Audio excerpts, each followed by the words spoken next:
Welcome back. Here we will start with IEEE, that is identification, authentication, authorization, and accountability. Identification refers to who you are. Authentication, who is been authenticated, authorized. Authorization, who is been authorized for what resources, and accountability, who should be held accountable for. This is also called as auditing. uh, you'll see IEEE or sometimes simply AAA. All starts with who, that is identification factor, which is important because without identifying, you can't authenticate, then you can't authorize, and you can't held accountable to someone. So, what is identification? Identification is the process of claiming an identity. It can be your name, username, employee ID, your email ID. The first step in the authentication process is identification. It allows a system to recognize a user and associate their identity with certain privilege or access rights. So without being identified, we won't be able to authorize you. So identification is often followed by authentication, where the user proves their claimed identity through credentials such as password, biometrics, or security tokens, something like that. This brings us to the next factor, that is authentication. Now, what is authentication? It is the process of verifying who you claim to be, or verifying your claimed identity. You are what you say. In this process, we have three factors or three types of authentication processes there. The first is um, something you know. This is a type 1 authentication process. It is knowledge based authentication. That means you remember something. Yeah, like your password. You remember your password. So this comes in, or something, you remember your PIN number, your debit card PIN number, your credit card PIN number. That is knowledge based. You remember something. Then the second is type 2, which is something you have. So something you have it, you have a ID card, then you have security tokens, then also the cookies on your PC are also considered as something you have, although you don't have that physically in hand, but it is something which is on your system. Then the third type is something you are. So something you are, it's also called as biometrics authentication. This is your fingerprints, your iris scan, your facial geometry, etc. And this is the only type of authentication process. The worst authentication when it comes to compromise, this is the worst type of authentication, because once it is compromised, you won't get replacement for this. If you have compromised your password, your your other things, you have, or you can be reissued with that. But if you have your biometric compromise, then there is no reissue of this until and unless something drastic happens, where your biometric changes. So this is only the worst kind of authentication when it comes to compromise. You are being authenticated. Now what? Now we'll see how are you being authorized. So we will be authorizing. So what is authorization? Authorization is nothing but a process of determining what action can you perform on a resource or within a system. You are allowed, I mean, what are you allowed for? Authorization is process of granting or denying access to resources based on the identity and permission of the user or system requesting access. Authorization ensures that user can only access resources or perform action that they are permitted to based on your roles, the permission and the security policies of the system. What we do over here, we for authorization we use access control models. Now for access control models, we have several types of access control. First is DAC, that is discretionary access control. Then we have mandatory access control, RBAC, that is role based access control, ABAC, that is attribute based access control, and RUBAC, that is rule based access control. I'll just give a small intro to this because we will be covering on later on this DAC, MAC, RBAC, ABAC, and RUBAC in the later part. Now, what is that? That is discretionary access control. It is the access is based on the discretion of the resource owner. This is a way beyond access which has been provided or which you have. Then we have mandatory access control. The access is based on security labels assigned to users and resource. This can you can understand by taking in example as the minimum base sort. Then we have role based. Whatever your roles you have been assigned, you get uh, which determines your permission. You get the access according to that. Then we have attribute based access control. The access is based on attributes of the user, the resources and the environments. You get the access based on this. Then you have RUBAC. The access is based on rules that are defined on the system. So RUBAC usually you get the best example would be the firewalls that are basically a rule based access control which is provided.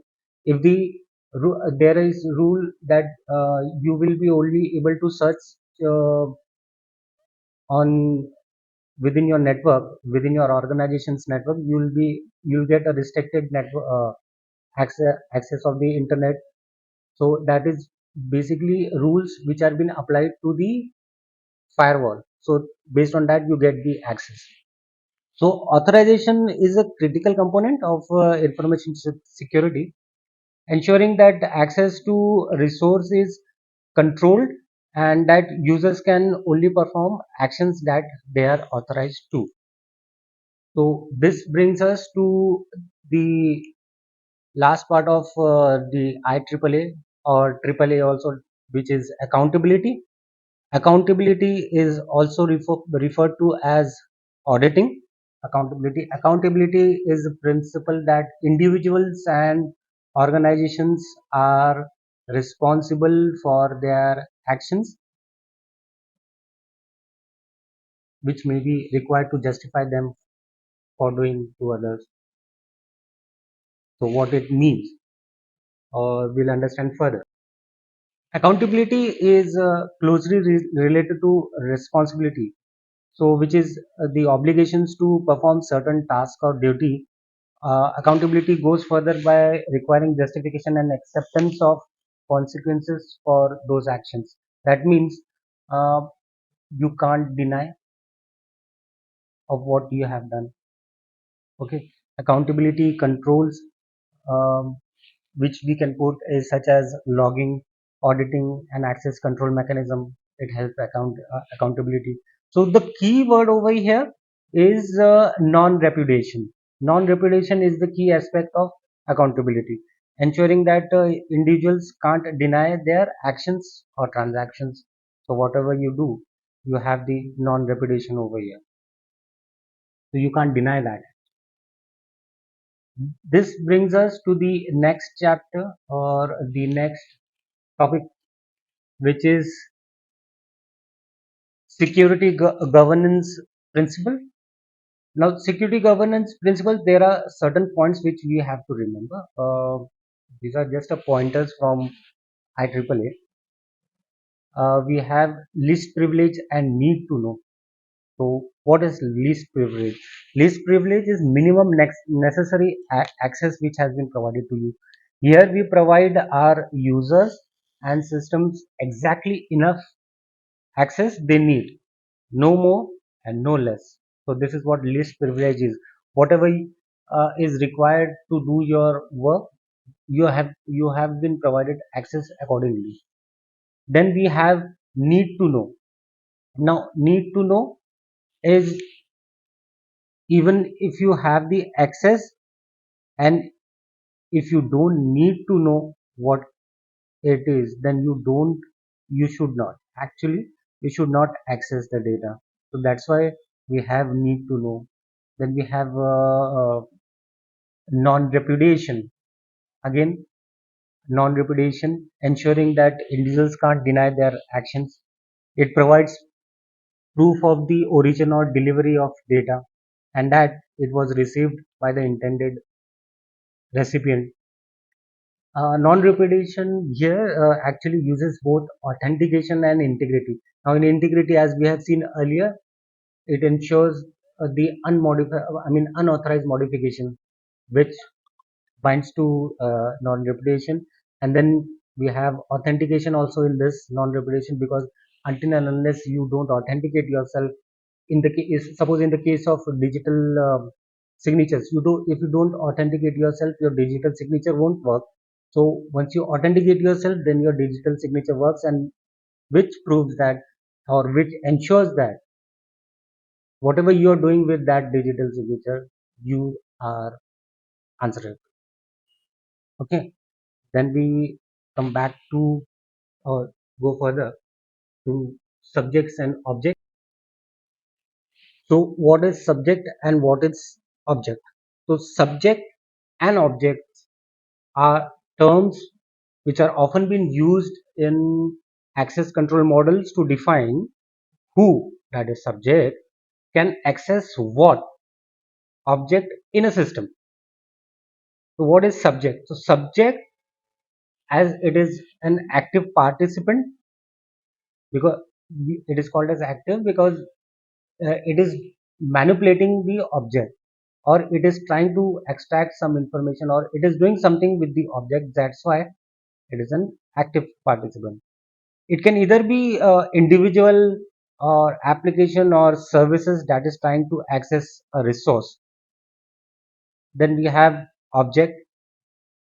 Now object, it is passive because the action is actually performed on the object, or on the object with subject. So object is manipulated by subject. Any passive data, which can be both physical paper or a data on a server, the object is the resource that the subject is trying to access. This could be file, a database record, a network device, or any other resource that needs to be protected. So this has been done by on object by subject. So but there are something at some time, some can be both at different time. What that means, if there's an active program, the active program itself then becomes the subject. When that is closed, when you close that program, the data in the program then can be object. Let's suppose, if you have a program, and with with help of that program you are trying to access a spreadsheet, then your program becomes the subject and your spreadsheets become the object. And when you close that, then your program becomes your object, and when you try to access it, then you become the subject. It might be slightly confusion, but this is what the way it is. Sometimes in CISSP things are little what confusion there are there, confusing facts are there, but you have to understand that. So let's finish out with a two-liner with this IEEE model. So we have seen the of access control model. Now access control models use the relationship between subjects and objects to determine whether a subject is allowed to access a particular object. These models define rules and policies that govern this access based on factors such as user permission, roles, and the sensitivity of the object being accessed. So this is what we have covered in IEEE and security governance principle. I'll see you in the next chapter. Thank you.